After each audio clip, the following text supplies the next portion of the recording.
Tycho is here on the desk. He will not leave my side. Oh my God, we're live, everybody. Good morning. Welcome to the Daily Whatever Show. It's Fucked Up Friday. I'm Woohoo! Lawrence Winterman. I am Dana Dubois.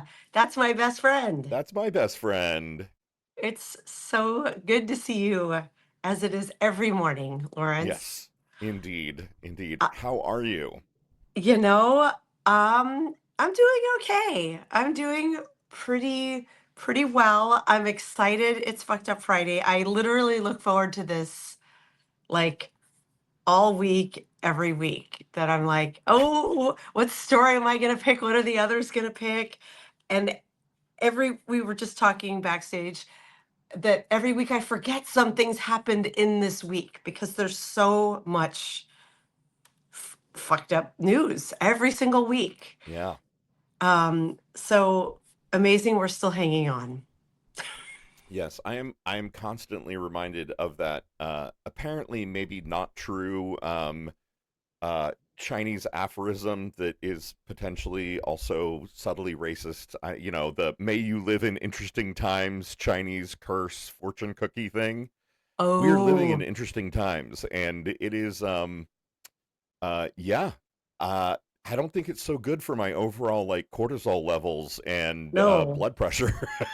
I, I that would be a fascinating research study. I hope someone is doing of like mental health, like prescriptions for anxiety meds and antidepressants or Right, and heart blood pressure. conditions, Yeah. blood pressure conditions. Like, how has our health declined as a result of this administration, this Seriously, some regime? a nice longitudinal study that basically proves that Donald Trump is bad for our health. He's bad for our mental health and our Oh, physical health and and spiritual health, probably everything else. all of it. Yeah, I. Phew. Before we jump in, we have very exciting guests We have today. incredibly exciting guests today, people. It's- You're glad you're here for this fucked up Friday. Let me tell You you. are. Can I I do have a two things quick? to announce. I know you have something too, Dana. Oh my gosh, I'll just announce one, which is um this Sunday we are doing, well, Sunday, Sunday, Sunday. thank you for your DJ voice, Yeah. Lawrence.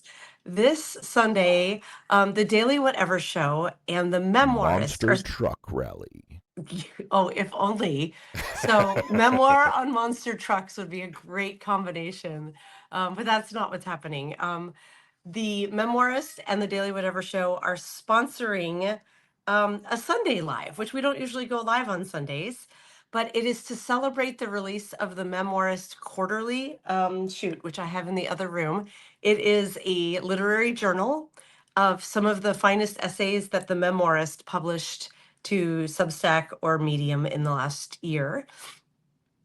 I was honored to be selected as one of my essays is in there, and I will be hosting the event with Kiki Walter, the editor of the Memoirist, and we have three of the other writers who are published coming on. It's see my memory: Gentry Bronson, Erin O'Brien, and Christina Jumper, and we're all going to be nerding out about words, talking about our individual stories, about memoir writing as a process, perhaps a bit about art and creativity as an audacious act during political times. And I'm super excited about it. 4 p.m. Eastern, 1 p.m. Pacific. That is amazing. All right, that Yes. now I know what I'm doing with part of my Sunday. Yeah, I'm really like, we have to carve out time for the And the art. memoirist, like that's huge. Like Kiki The Walter and memoirist the is, memoirist, those that is an excellent publication. It yeah, is no surprise that your work was featured in there yet again. thank you. So congratulations. Thank I'm you. excited to watch that. Me too. Well, mine are not quite as huge. So one of them is I just published an article yesterday in Blue Ant Media. Basically, we should call the billionaire class what they are: the predator class, the Epstein class. Yes, They're predators. And they are. not only do they exhibit predation on young girls, and but also all of the rest of us, right? Like uh, Mm-hmm. the compulsion to acquire and control and manipulate and use and then discard children is the same as the urge and compulsion to acquire billions of dollars and try to control every piece of our government and our economy. And so that's a piece that I'm proud of. So please go check that out. I shared it. It was great. I restacked it. Yes, thank you. And the other one, I'm really excited about this. We talked on this show previously about the Imagination Project. I bought the domain name when we came up with the idea, and I've turned it into, to start, a Myers-Briggs like quiz. So if you go to the imaginationproject.com, you can take the quiz to find your future type, not your archetype, your future type, which basically tells you how you're oriented towards the future. Are you more future oriented or more present oriented? Are you more collective oriented or more individualistic? And it is, I think it came out pretty great. There's 16 possible outcomes. There's like a tarot card looking thing for each outcome and a description. And there will be more to come on that site very soon, but I'm super excited. The quiz is a little long. It's 24 questions, but I wanted it to be real. Like, I wanted you to actually come up with a result that meant something. So please go test it out. I would really appreciate it. We're definitely in like beta testing phase right now. So great. Yeah. All right. Without further ado, should we invite we have 2 guests coming on today. This is our first Fucked Up Friday with a quad instead of a triad of people. Yep. We have former Senator John Tester and investigative journalist Maritza. Oh, we have 2 guests coming on today. This is our first Fucked Up Friday with a quad instead of a triad. Oh, somebody needs to just mute their browser tab is all. Yeah, no worries. We do this all the time. Lawrence, you know what happened? It was me. Oh, it was you, but you're totally fine. Lawrence, can you say something? Dana, can you hear me? Yeah, this is a fun game in StreamYard. We can't figure out that about StreamYard half of the time when somebody goes live, I lose Lawrence's audio. So I can hear you, Maritza, but I can't hear him. I'll be right back. This is the only way to fix it. Oh, no. I know. She'll be right back. Weird, but it literally happens every other time we do so, this. At least 2 or 3 times a week. All of my tabs. Can you hear me? Tab. Yeah, we can hear you, Senator. Well, I just want to point out something. The minute you bring on Tester and Giorgio, it really points out how fucked up this Friday really is. That is absolutely not true, sir. We are thrilled to have you here. It is true, though, because I was trying to send the link to somebody and then my phone started playing it and we fucked it up. I'm sorry. I'm sorry. You absolutely did not. This is called Substack. Lawrence, we don't feel bad. If this was Thursday, Wednesday, Tuesday, Monday, right, it would be felt bad. But this you is are Friday. Totally on theme. That's right. We've got much more of a like, hey, let's put on a show down at the barn kind of vibe than anything else around here. So we feel comfortable with that. That's the vibe of our show too. In fact, I figured. Get on my internet, so I'm thankful to my neighbor Trish, who's letting me use her kitchen this morning.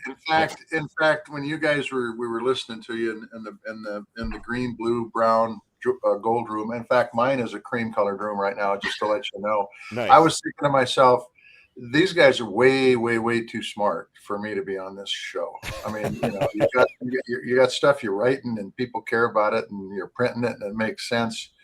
But good work, you guys. Well, thank you. Oh my. Thank you, Senator. You're making me blush first thing. I said this when I first met you, sir, but I am a huge fan, and I appreciate so much the work that you did in the Senate, and we're really, really lucky to have somebody of your stature on the show. And Maritza, we're such fans of your investigative journalism and the work that you do. So thank you both for being here. It's really a huge honor. And believe me, you can't fuck this up. There's nothing that you could do wrong here. There's no words that are off limits. But by God, we're going to try. Oh, right. Yes. God damn it, we're going to try. That's the spirit we like to hear here. And you all may not know this, so we always like to forewarn people. Lawrence and I have been best friends since the 4th grade. And since we're like 28 years old, I'm just kidding. Yeah, right. Not very long. Yeah. We've got a 40+ year friendship. So can I ask you something, Dana? Of course. I had read a rumor that Lawrence on Inauguration Day had a full head of hair. Is that true?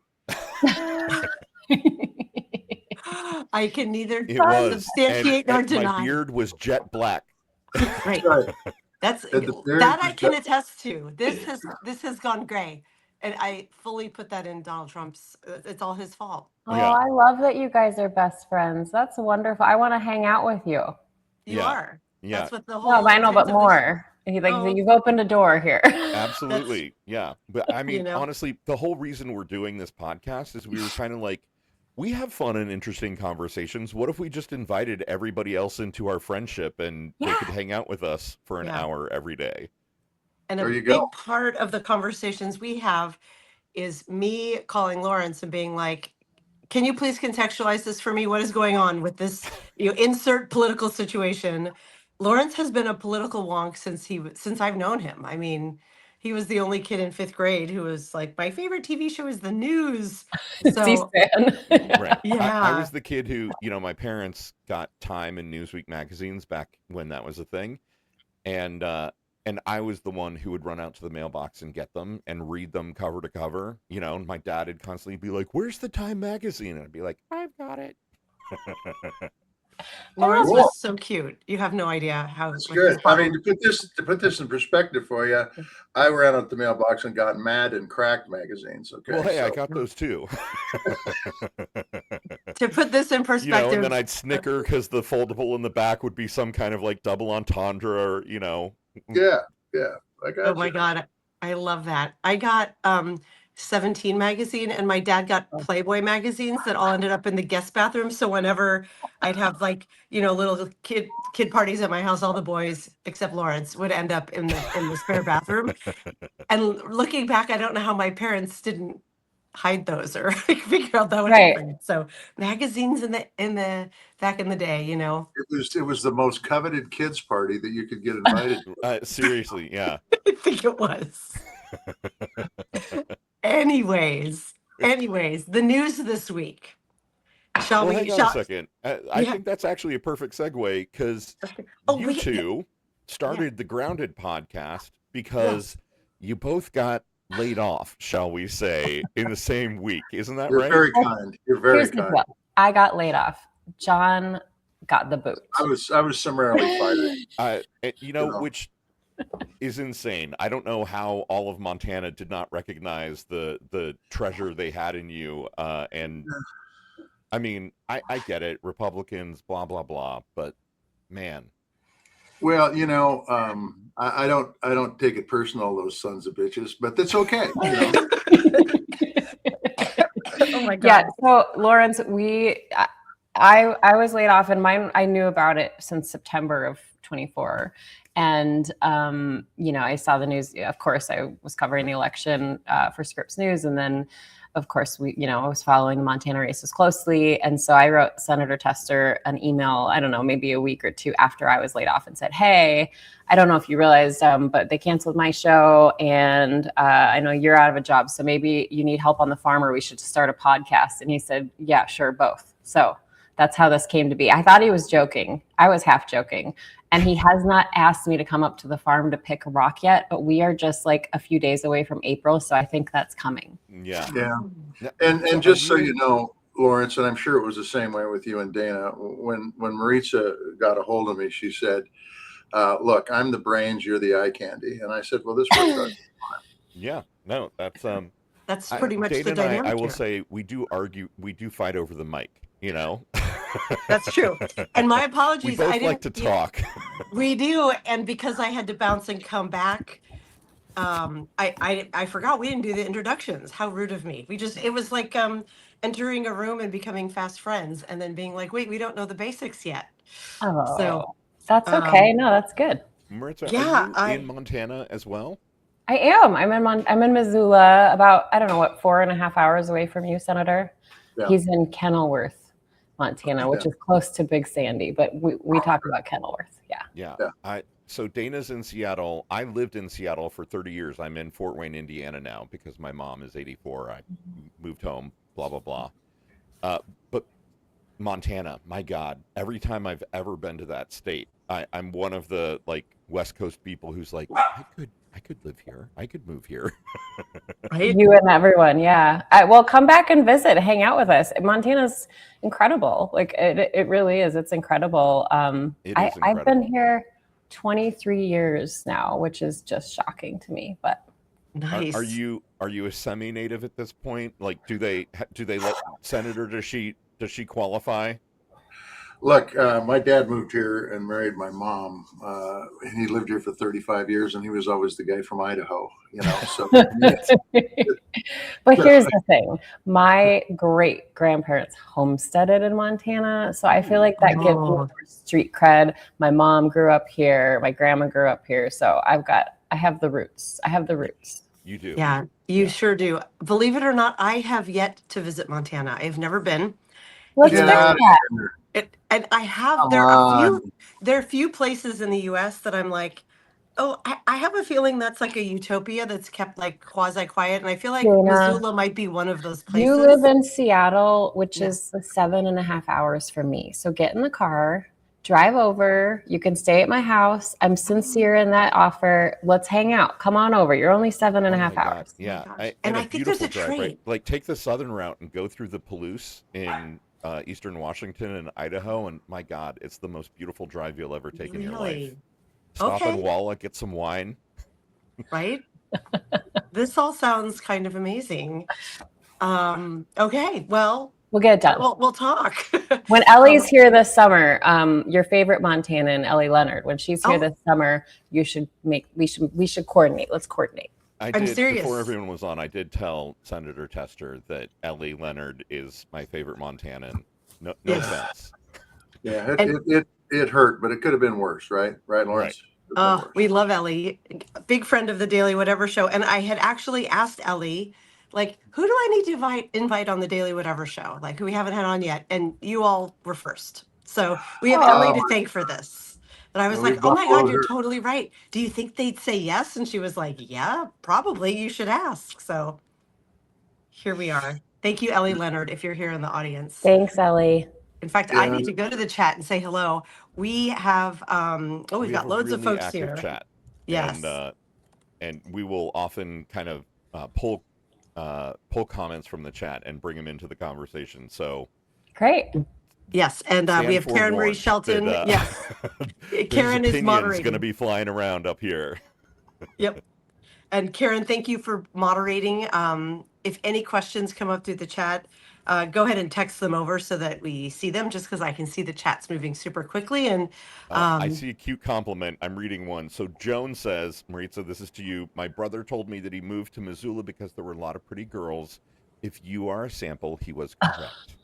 That's Aw. so sweet. Says Joan. My God. That's so sweet. You're So gonna here's the other side, Lawrence. Maritza knows the dude. She slipped him a 50. Mm. It wasn't. It's not a dude.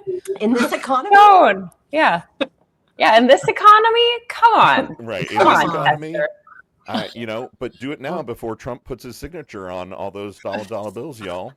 You guys That's have so right. much to talk about. we do have so much to talk about. Are you giving away my Fucked Up Oh, Friday shit, story? I'm there, sorry. Lawrence? It's okay. It's okay. We're gonna get into that one. Where do we even start this week? I know what everybody's Fucked Up Friday stories are, so we don't trounce on any of them. But I believe. Oh, I'm thinking, because I'm like, oh, am I going to trounce on anybody's stories? I'm not used to having 4 different folks, and we talked about a lot of different Well, things. let's talk about Let's this. talk about- Let me ask you guys. Did you watch that cabinet meeting yesterday? I had to turn it off. I will be totally honest with you. I mean, I put it on mute and I walked away from the TV and came back into my office. I just couldn't. He talked about his pen for 4 minutes. His You're pen. giving away another story, Lawrence. Yeah, Oh, let's not sorry. talk about that one yet. Oh, it's okay. Sorry. Are we to that time in the program, Dana? No, Are we- not yet. Not yet? Okay. Or should we, or I keep messing it alternatively, up. do we want to just jump in? Because we Well, had long we should. introductions. We probably should, because I feel like with 4 people, this could take a while to dive into each of our stories. Yeah. Shall we Yeah, jump in? I think we should. And so I'm going to start, okay? Yeah. Do we want to explain the rules? Yeah, why don't you quick? let her explain her own shows? There are rules. There are Yes. rules. Well, Yes. just This is a Is one of competition. the rules that Lawrence's messes up everybody's story? this week, yes. John, they're never going to invite us back now. Come Oh, on. my come God. on. Y'all in family at this point. Are Oh. you kidding? Yeah. Great. no. I'm There's secretly rules. planning my trip to Montana right now. I'm Same. surfing Expedia.com in the other window to figure out the soonest I can get to Missoula. I want to Yeah. go pick up rocks on the senator's farm. What are the rules? Okay, so the rules, just so Good. everyone who's We've got plenty. the rules of Fucked Up Friday. Here we go. They are simple. We have each prepared a story, and we are going to pitch it to all of you at home of why we think our story is the most fucked up one of the week. You really got to sell it, because after we're all done, we're going to ask the chat to weigh in and vote for who wins Fucked Up Friday. And we put win in quotes because we all lose, because we have to live in this weird timeline Right. we all ended up in. So those are the only rules. Other than that, like, do whatever you need to do to win. Like, sell this story. We do find sometimes there's a recency bias. So we always used to let our guests go first, and then we found, well, maybe the person who goes last has a slight advantage. Oh. So you get to weigh. We can pick. You guys get to pick the order. Lawrence and I will go whenever you want us to go. No, If you're I ready to think jump in first, you should go this for it. this is your show. I mean, we don't want to fuck up your show as bad as we fuck up our show. So you can we need some leadership here, Dana. We need some Okay. leadership. All right. Well, I'm Yeah. John, Senator, you're up. I'm up. Yeah, you're up. So Lawrence already touched on this. There was and Maritza did too. Dana's the only one that was able to keep the secret. And there was a press conference yesterday, and the president spent a good portion of that press conference talking about. Hang on Oh, here. God, get it He ready. brought a prop. Talking about these Sharpie pens, all right? And well, actually, he was talking about his pens that cost $1,000 a piece, which, by the way, that sounds a lot like a Steinway grand piano costing $100,000, but Right. that's another story for a different time. Right. But anyway, he said, the I got all the Sharpie company, and I am because they cost $1,000, and I give them to kids, and they don't know what the hell's going on. Which, by the way, is patently false because those kids know more what's going on than he does. But that aside, he had Sharpie make him some pens that were black that evidently probably cost him $1,500 a pen instead of $1,000 a pen. But that's He okay. said $5 a pen. $5 a pen. So I, John Tester of Kenilworth, Montana, have a better idea. And that is he needs to go down. In fact, it would be better if he did it, not his staff, and walk into places like Flathead Electric that gives these pens away too. Or the Milwaukee Bucks, who probably charge you a couple bucks for that. I bet that was $10. I bet. Or go to a Marriott, and if you stay in their hotel room, they'll give you a pen. You can Just take sweep those, them I bad think. boys up and give those away, and they don't cost anything. Yeah. What an idea. I So love it. Yeah. here's the thing. I don't mean to prop up John Tester's story because I don't want him to win, but it really was fucked up. And I was watching it real time going, what is this? What is he talking about? I did a little bit of fact checking. The pens he was talking about that they've used are called cross pens. That's correct. And I remember those. on their website, the most expensive one I could find was $265. Now, is that a lot for a pen? Absolutely. Is it $1,000? No. And to go on and on and on about how much he loves Sharpies for 5 minutes, and I'm going to correct you, Senator, was not a press conference. It was his first cabinet meeting since we went to war, talking about Sharpies and pens. And the most absurd part of it for me is that he's using this as an example. He thought he had a really great purpose for talking about Sharpies, which was how much money he's saving. Wow. His administration is spending $220 million on an ad campaign for Kristi Noem and overspending on warehouses in Social Circle, Georgia by the tune of $100 million more than what it was worth to put kids in cages. So I think his whole Sharpie story. you're not done yet, Maritza. He gave $40 billion to Argentina, undercut agriculture in the United States. Right. He has, every time he's screwed up the big, beautiful bill that he screwed rural healthcare and urban healthcare too, he's writing checks to them for billions of dollars. Yep. Farmers just got a check. Why? Because the tariffs are so screwed up. It's putting production agriculture out of business and putting a lot of the folks, that are in on Main Street out of business. The list goes on and on and on. Oh, by the way, I might have forgot, the big beautiful bill also gives the uber rich billions and billions of dollars. His goddamn supporters that put him in office. So sorry, I just had to say that. No, that's right. Like that, there's no shortage of ways that they are spending and spending and spending. So for him to go on a 5-minute rampage about using Sharpies instead of the $250 pens that he claimed were $1,000 is just one more reason this is an absurd story. Well, we don't have money for SNAP benefits, right? Right. But we've got money for we've got money to spend $1 billion a day on a war that Congress has not declared. And let's ramble on about our pens. I was going to make a joke that it's like the Defense Department spending, whatever, $10,000 on a toilet seat, except in those cases, like if that toilet seat is on a ship or a submarine or something, it's specifically designed to not break into pieces that could kill somebody in the event of a, this isn't even like pens that are extra special because they were specially crafted or something. They're just pens. They're just pens. I did not watch the cabinet meeting. I cannot stomach it. So I thank you for your service and watching it real time and reporting back. This is a funny thing. Donald Trump and my father, who has dementia and lives in memory care, but like they're basically the same person.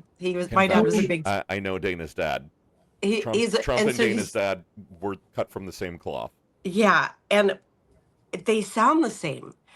And I mean, my dad literally lives in a memory care and can't, dress himself or do anything anymore. But that he would be like, this pen, like, to me, look how good it is. It's so the guy, good. and they're all like, that's wonderful, Mr. Trump. Let's get in for breakfast, and then we've got chair volleyball today. That's where that conversation should be contained. I have to read a comment from the chat too, because this is coming from Journal J, who says, my husband has said for years that DJT needs to spend some time behind the woodshed with John Tester. Oh God. What would that look like? I don't know. Wouldn't be fun. I don't know, but it made me laugh, so I have to read it out loud. Yeah, so it can make you laugh as well. No Secret Service though, because I think they'd pile on you, Senator. Oh my God. I got to tell you, I'd like to get those Secret Service dudes could pick some rock. I'm telling you, they're pretty, they're pretty stout bunch. And I like that. This is where your brain goes for everything. Is could I enlist this person to come pick rocks on my farm? Right. I feel like pick rocks is a great euphemism too. Like it is a very good euphemism, and it truly gives people religion. Because if you're working with your ass higher in your head, it does give you religion. Can I bring my 2 teen daughters with me to Montana and send them to your farm and be like, sure. It's time for some labor? We'll have plenty of rock, and as long as it's free labor, I'm in. Okay. As long as there are animals there, like horses or any kind of animals. No, we had to shoot them, but that's okay. Come to my house. We have animals. Don't go to his house for animals. He does shoot them. We do have some cats for rodent control. We've got a lot of those. Okay. They're good. Yeah. They are good. We're big pet fans over here. You probably Lawrence has had his walking back and forth, and mine is right here. I see the cat. That's cool. I thought I saw a dog behind you, Dana. Yep, she's right there. Do you Look see at her? that room, Dana. I love that. So I had to come to my neighbors, Trish and Dave's house, and my dog is across. I left her at home, but I have a little dog named Dolly who is spicy. Oh, she's great. I do love a spicy dog. I feel like that was a mutual pitch from you two, because Maritza, you really took that one like. I'm sorry, I did, no, and that's good. That's okay. But do you want me to tell my fucked up Friday story? Go for it. Yeah. So, I was going to go with Sharpies too because it was so bizarre, but at the same time expected and normal. right? Like Yeah. bizarre and weird, but not shocking anymore. Just more like, oh, here we go again. Right. Right. And I had the same reaction you had when I told you what I was going to say, because somebody said to me, well, the worst story of the week was the Robert Mueller True Social post about how he went on and said, good, I'm glad he's dead. Yeah. That was only 5 days ago. Oh my So that was this week. And It's crazy.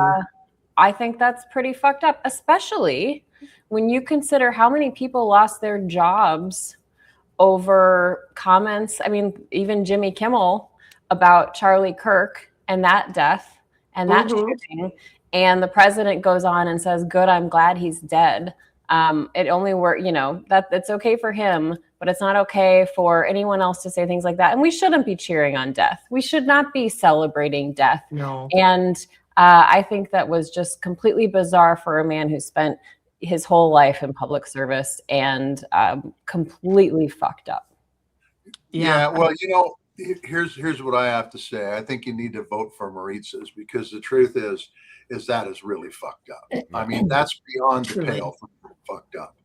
The president of the United States occupies a position that there should be respect for, and they should give respect to others too. That statement was far beneath that office. And it shows how far beneath that office the office holder is today. Yeah. It is a sad state of affairs that we've got a person in that office that has no respect for life, by the way. Otherwise, he would have never said that. He would have never done that. He would have never gone to the dignified transfer wearing a baseball cap. Like his baseball cap for sale. In which he proves that he is not fit for that office. You're exactly right. Yeah, I think a lot about the word propriety and how we've just sort of we've lost it as a country, and we need no further proof than who we put in the highest position of power. Like, it doesn't matter if you were on opposing sides politically. We count on the president to be neutral and to make wise statements in challenging times, right?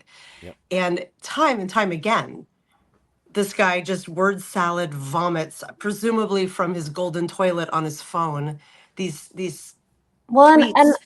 And you have teenage girls, Dana, is that right? So I have a 14-year-old son, and he's been on the receiving end of bullying in his life. And then you add in social media bullying, which is just new horrific low levels of bullying. And we see how many issues come up every single year in school districts across the country about kids even taking their own lives over this. And I hope that the kids in this country can look to the president, no matter the party, no matter who they are, or their background, or where they come from, and they can look to the president and as an example of what we should be, that it's something to look up to. It's something to strive to be more alike. And he's putting time up. What? Time out. It ain't going to happen under this one. Well, I know that. But my fear is that it's the opposite effect, that this encourages the behavior that I'm trying to fight and stop as a mother to a teenage boy. This encourages that behavior because he's the leader, and nobody in his party says anything to say, hey, he shouldn't have said that. That's a step too far. They all just sit by and their silence is complicit. Yeah, we didn't see it. That's usually the answer. Like, oh, I didn't check his social accounts. In my first term, my grandkids were in grade school, and the youngest one came home and said, if I did what Donald Trump did in school, I would be kicked out. Yeah. That's a fact. That is a fact. And how do we teach our children that respect matters, that bullying is bad?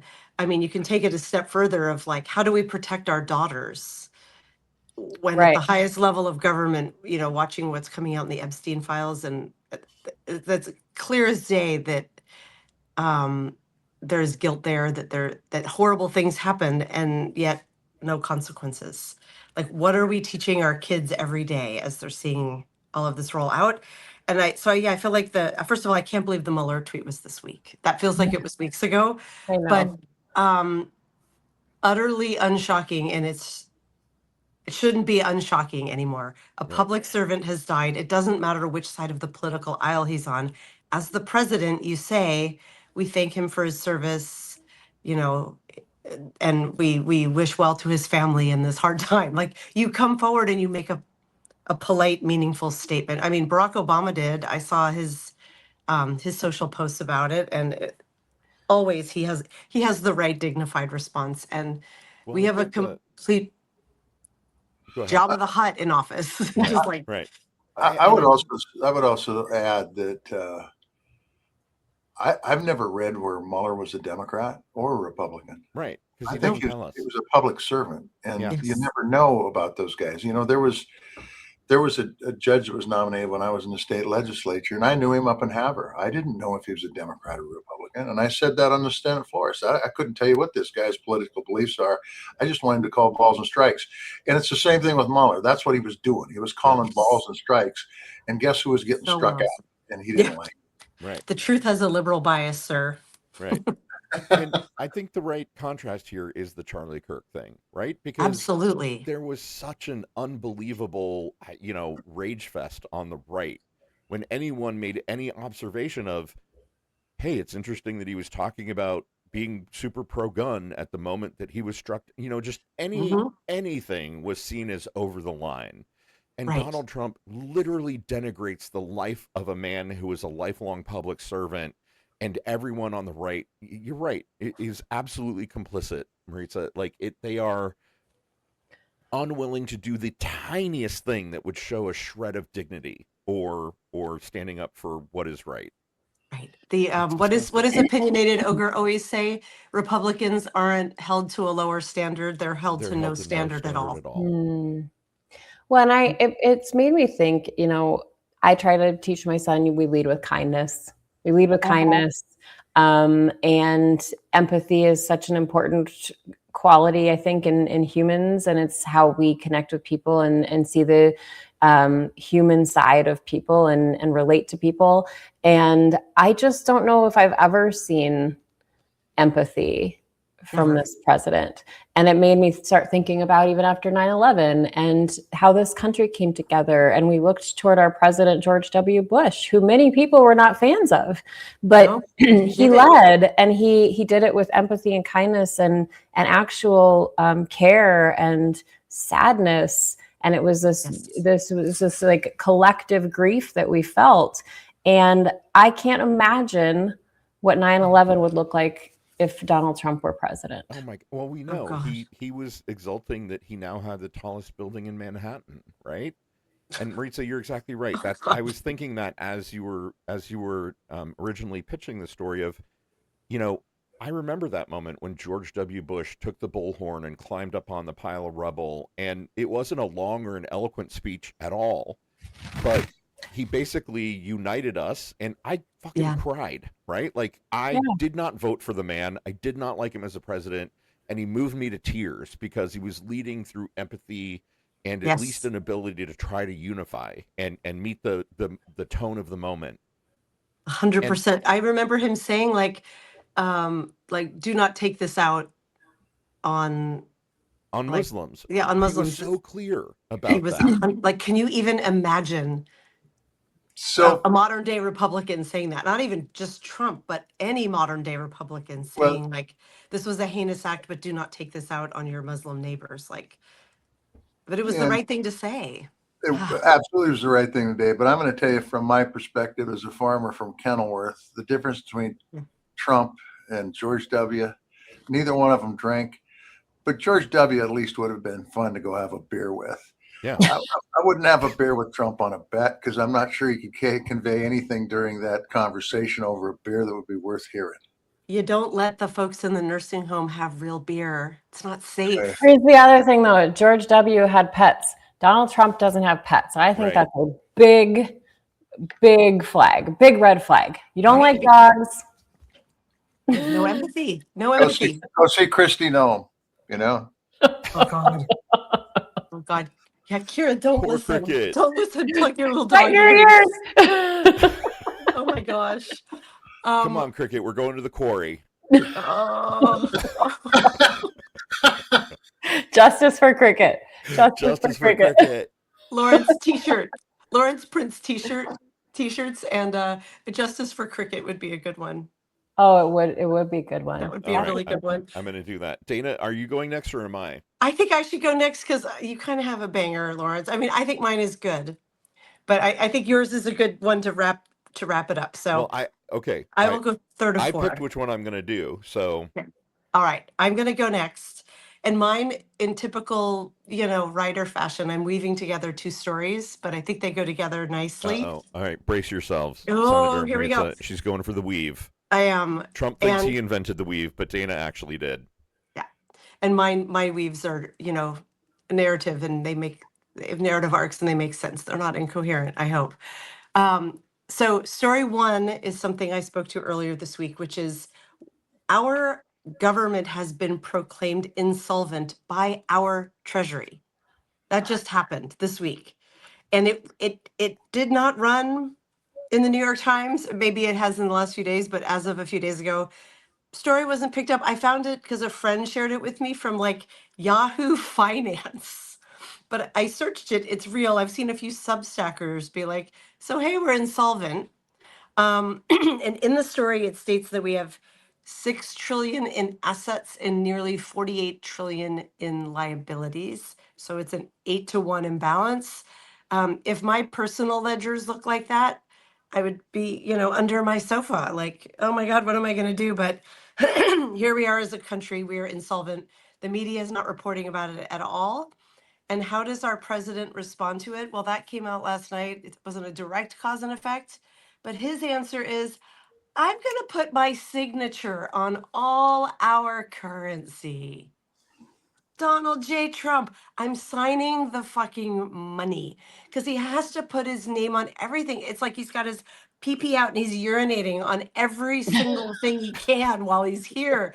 Like the Kennedy Center, Trump Center, West Palm Beach Airport, Trump Airport. What? Why does he have to pee on everything with his stupid, jaggy, crazy looking signature and name? I don't know. But apparently it's to celebrate our 250th anniversary as a country. Our money is going to have his name on it. Some wise person said, I mean, it's lost 10% of its value since he's been in office, so he might as well take full credit for it. Well, I think this is the first time that's happened, right? Where a sitting president. Yeah. It says in the Reuters article, ending a 165-year tradition. So somebody did this. Let's see. What happened 165 years ago, though? Reuters. Let's hear it. What was that? John Quincy Adams? I mean, who? Right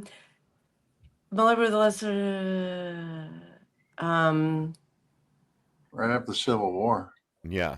Yeah, I am not seeing it. I will take that as a follow-up. Yeah, but, I mean, we can still say for generations it's been the Secretary of the Treasury, right? Like yes, and here is the disgusting quote. You ready?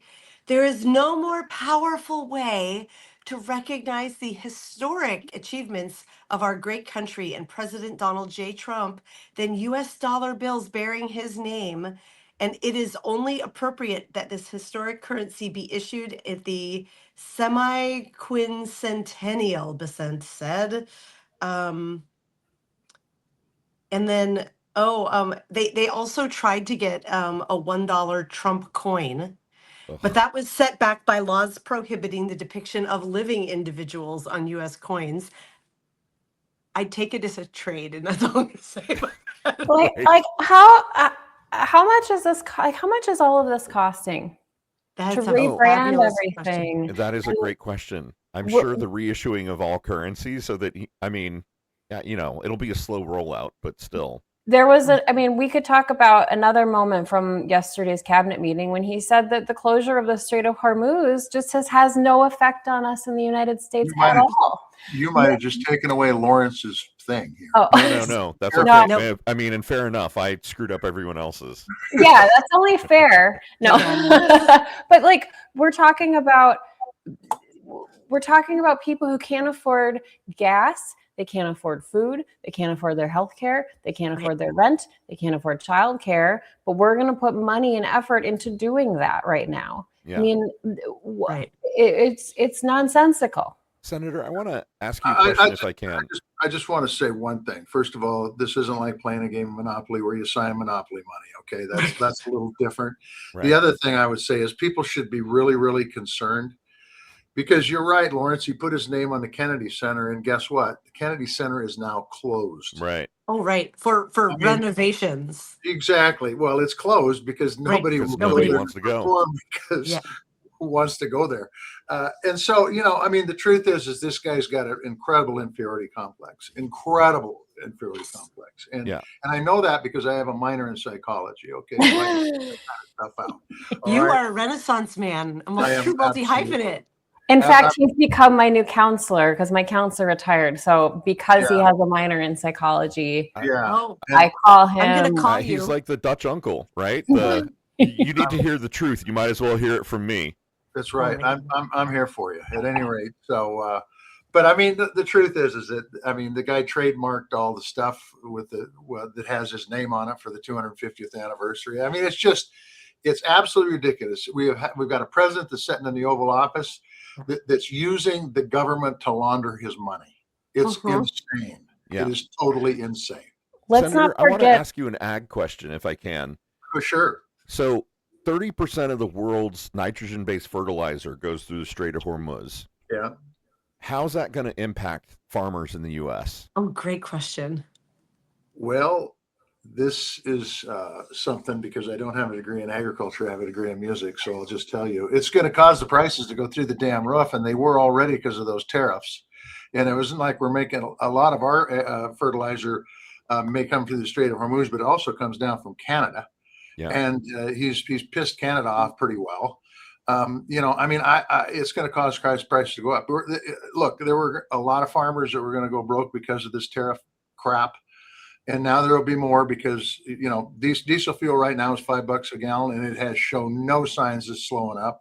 Yep. It's $7 out here. By the way, $7 a gallon in it's caused Seattle. by a war in Ukraine. This is caused by Donald Trump's actions, almost singular actions, because a lot of folks were telling him not to do this, and he always knows better because he's got an inferiority complex. So, this whole thing is insane. And by the way, getting back to the money, signing the bills. This is a guy that's declared bankruptcy how many times? And we're supposed to have faith with his signature on the money?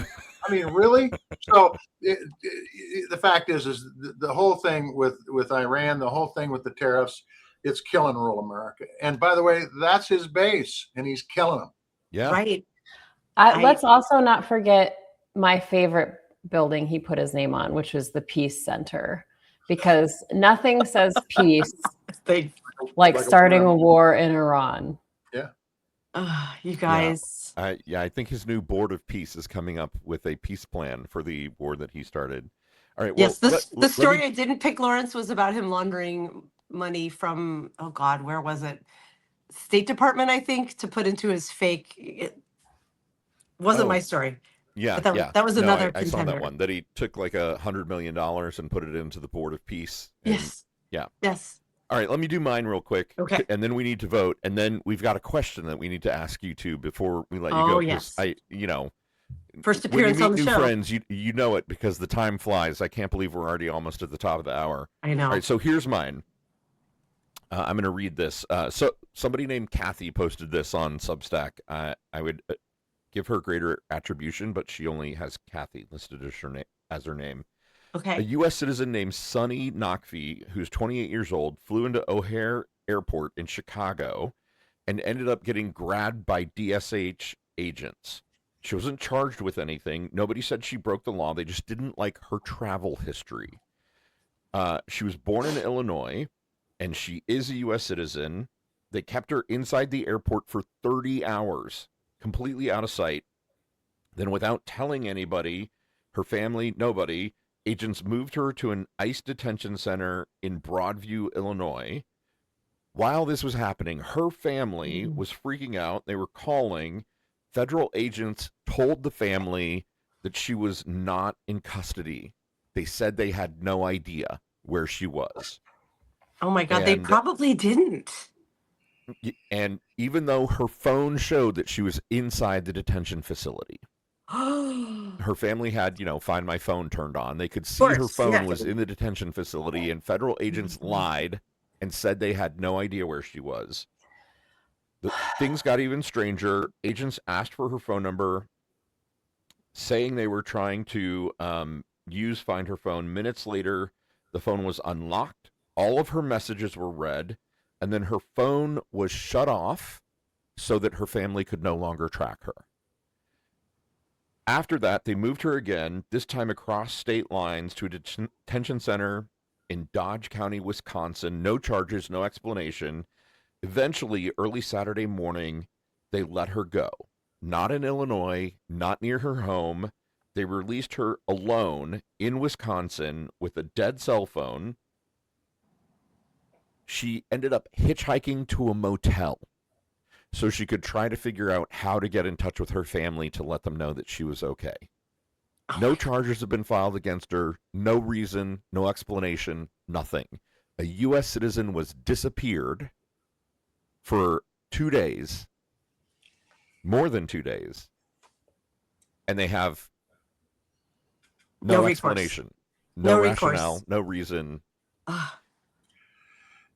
You know, that is a huge bunch of crap. I just got to tell you. And, you know, the Constitution is really important, and these folks do their best to try to ignore everything in the Constitution. And yet, and Maritza's heard me say this many times, where the hell is Congress? Where's Congress fighting for our civil liberties? Where's Congress standing up saying this is garbage and you guys either stop this or we're going to cut your damn funding, which is exactly what this shutdown's over about. You know, the TSA is collateral damage. This is about ICE. This is about wearing masks. This is about arresting people that are U.S. citizens with no reason to arrest them.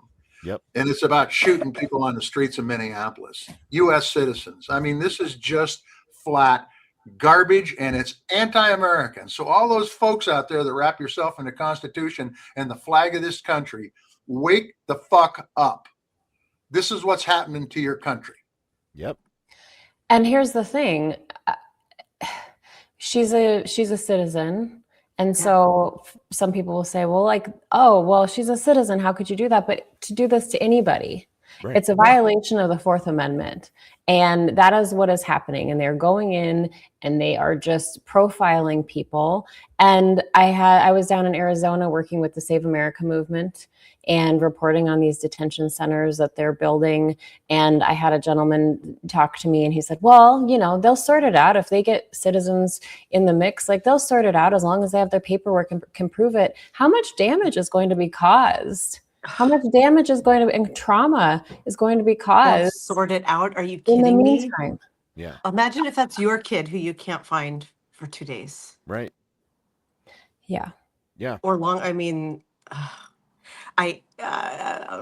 Lawrence knows this, and a lot of folks who are regulars here know that my daughter's a senior in high school and is making college decisions now, and she is likely to be going to college quite far from home. Like, it will have to be a plane flight, and this is just like, oh my God, are we making a terrible mistake?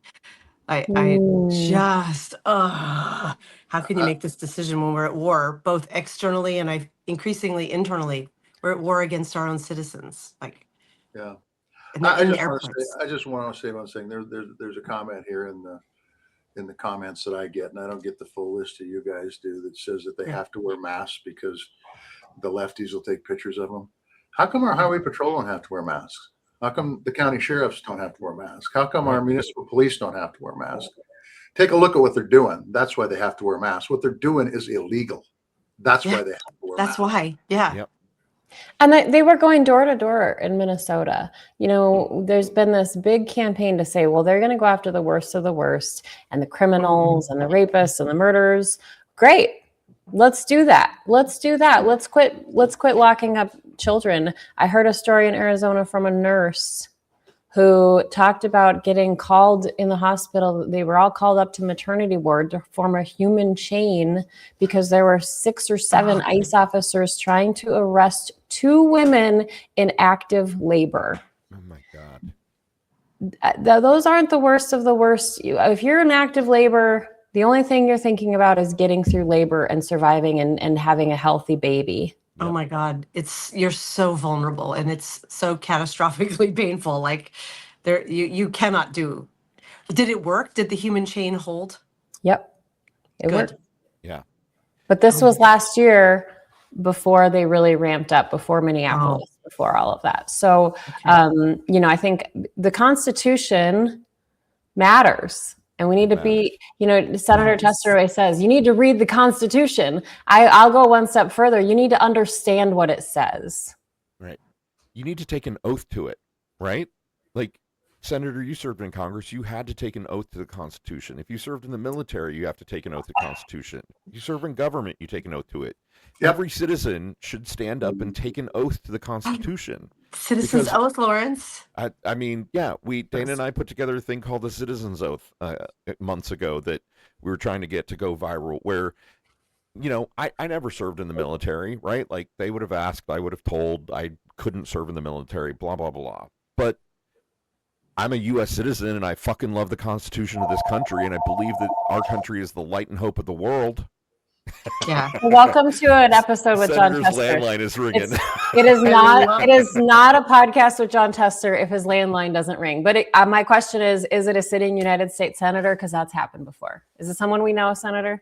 Put him on air. It's my brother wanting to know where the hell I'm at. Oh shit! Well, that landline sound just triggered this like Gen X like homing for sure. I was like, I know that sound. We should wrap this up. Senator Maritza, we should be respectful of your time and let y'all go, because this was an incredibly fun time, but we should vote, and then we've got to ask you our question before we let you go. Yes. So everyone, while you're voting, we're going to ask the question. So Dana, explain how voting works.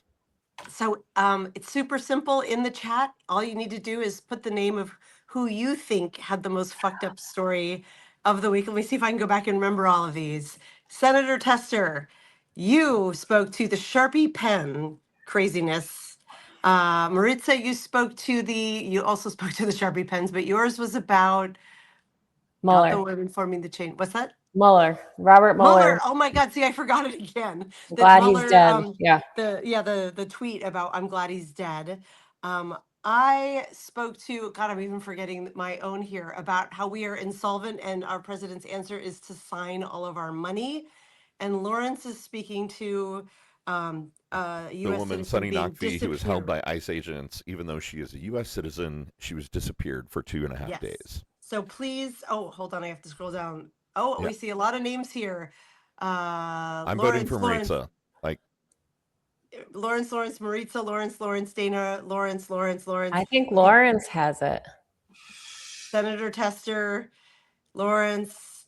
All right, that's fine. Where's Dana? Where's Dana at? Come on, no Dana? There's a few for me. There's a few for me coming in. There's a few. The senator's got a couple votes in there. Here's the question. We've got a question that we always ask every guest the first time they're on the show. Clearly, y'all are going to be back because we've had so much fun with you. Yay! Yes, I'm messaging you right after. But we have a very cutting, hard-pressing, of-the-moment question. Doesn't matter if you're Gen X or not.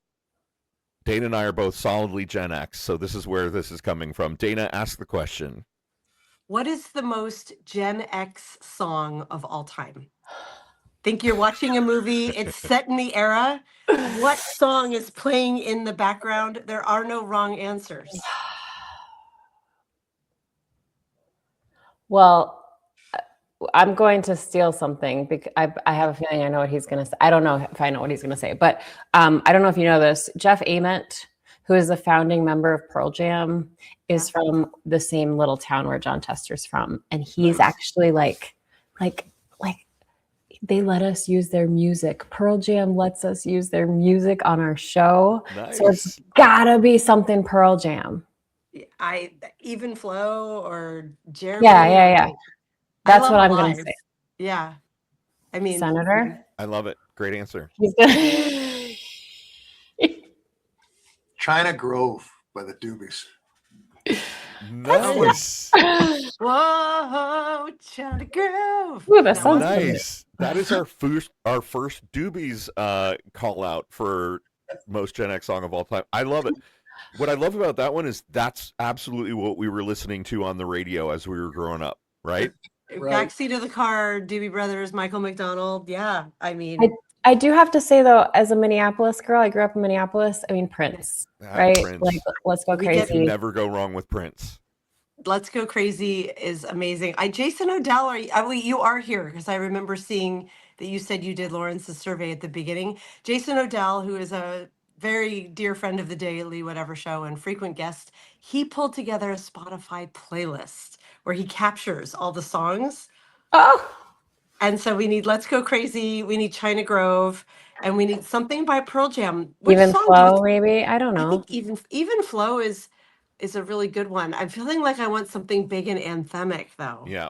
Seattle girl here, Pearl Jam. They are like they're nonprofit. My friend works for their nonprofit, and they show up at all kinds of great things. They donate They're old incredible. guitars for the nonprofit I used to be a part of here, the Vera Project.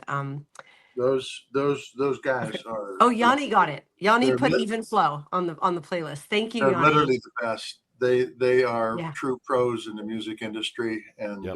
there's a reason they've stand the test of time because Yeah. they're good. They're really good. They're pros. Yep. Yep. And Eddie Vedder is prone to just showing up if there's a show in Seattle, and he'll just be like, he'll show up and get on stage and sing a song. I'm trying to remember. Right. I saw a secret REM show. I don't want to brag, in 2001 at a 500-person venue called the Crocodile Cafe. It was one of the best musical nights of my life, and Eddie Vedder got up and sang with them, and it was. I think Eddie Vedder also owns a winery in Walla Walla, and Oh yeah, they probably that's produce really, really good. I'm blanking Well, on the name and- of the winery, but they produce the best wine. The other thing that I'll plug, as long as we're plugging the greatness of Pearl Jam, is that Yeah. Jeff Ament has a skate park foundation where they build skate Whoa. parks Nice. in predominantly on Native American tribes, and it has changed so many lives because it's getting kids involved in this community, and it's incredible. So Oh. go check that out. MPS, Montana Pool Service. I Y'all, love. will you please that. come back to the show? I feel like we barely scratched the surface of a conversation, so we'd love to have you back anytime. This was so much fun. Here's the deal. We're both unemployed, so I've got nothing but time. You just Oh my gosh. give me a call. You need someone to fill in? Give us a call. Okay. We love it. You have no idea what you just volunteered for. Right. or maybe you do. Senator, come on. We got to get you back in office, We, man. we can do that. Anybody from Fort Wayne and Seattle have a special place in my heart. My kids live in Indiana, and my best friend lives in Seattle. So Nice. Amazing. It's all good. It's all good. Wait, Lawrence was love it. just saying we need to get you back in office, Senator. You want to say something about that? Do you want to pay for my divorce bills? Oh, I don't. I don't think I want to do that. right. I don't want you to do that either. So it's Yeah. all good. So Yeah. I- All right. Well, Anyway, last understood. minute- Understood. I I am just going to added a link to Grounded Podcast. It has Sorry. been a pleasure. Okay, I've got to run because you know how life is. Yeah. All right. We do We know how life appreciate you. is. Thanks See you so later, much. guys. Thank you so much. Please go subscribe to Grounded Podcast. I just put the link in the chat. Yeah, you got to go follow their work. Go subscribe. Go support what they're doing. If you would also subscribe to the Daily Whatever Show, we would be forever grateful. We all count on your support here on Substack to keep going. And this was such a delightful way to start a day. I think my face hurts from laughing so much. Yeah. It was awesome. Thank you for having us. Oh, and I lost audio when he left. Oh no. Oh no. Thank See- you. All right. Thank you, StreamYard. Right. Well, so we'll just wrap So up. I will Thank you just so say much for being here. Bye. Love you. Mean it. We'll be in touch. We'll talk to you soon. Bye. Thanks, everybody. Love you. Mean it. Bye. Bye. Bye.